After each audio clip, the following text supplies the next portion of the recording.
O PT vem se debatendo mais do que os peixes agonizantes do Rio Olímpico de Cocô. Primeiro foi o marqueteiro João Santana, que confessou ao juiz Sérgio Moro pagamento ilegal na campanha de 2010 de Dilma Rousseff e que mentiu inicialmente à Polícia Federal para evitar prejudicar a petista no processo de impeachment. Terceiro ponto de vista político, eu achava que isso poderia prejudicar profundamente a presidente Dilma.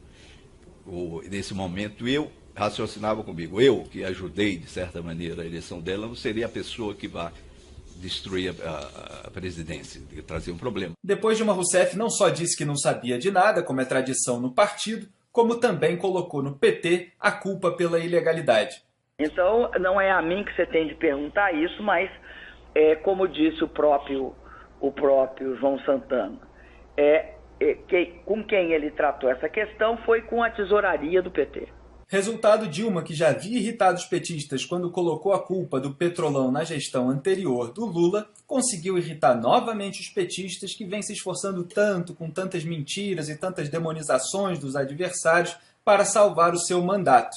Para piorar a situação de Dilma e do PT, o Tribunal Superior Eleitoral ainda enviou ao Supremo Tribunal Federal, STF, indícios de irregularidade sobre uma fornecedora da campanha de 2014 de Dilma, a DCO Informática, que teria atuado no envio de mensagens durante as eleições e recebeu 4,8 milhões de reais pelo serviço. Como a empresa não tinha alvará de funcionamento nem identificação na fachada, só tinha um notebook, 3 funcionários sem carteira assinada e não tinha apresentado a documentação exigida pelo órgão público municipal, suspeita-se que ela foi contratada para camuflar a origem do dinheiro e a verdadeira identidade dos autores daquelas mensagens, no caso os assessores do tesoureiro da campanha de Dilma, Edinho Silva.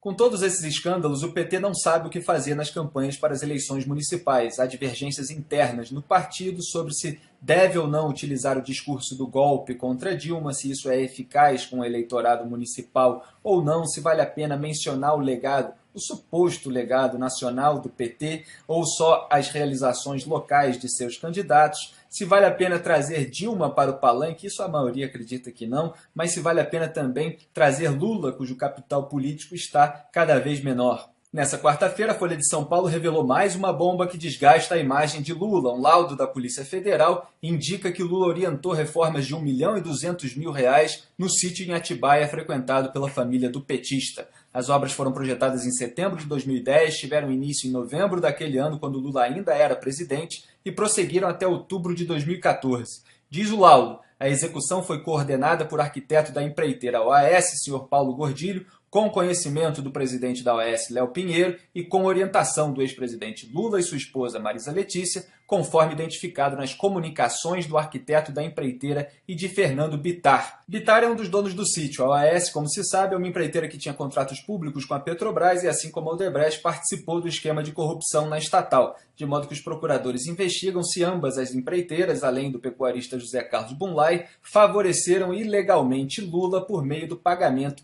de obras e melhorias para o sítio. É aquela história, quer um contrato público bilionário? Faz uma obrinha lá em casa.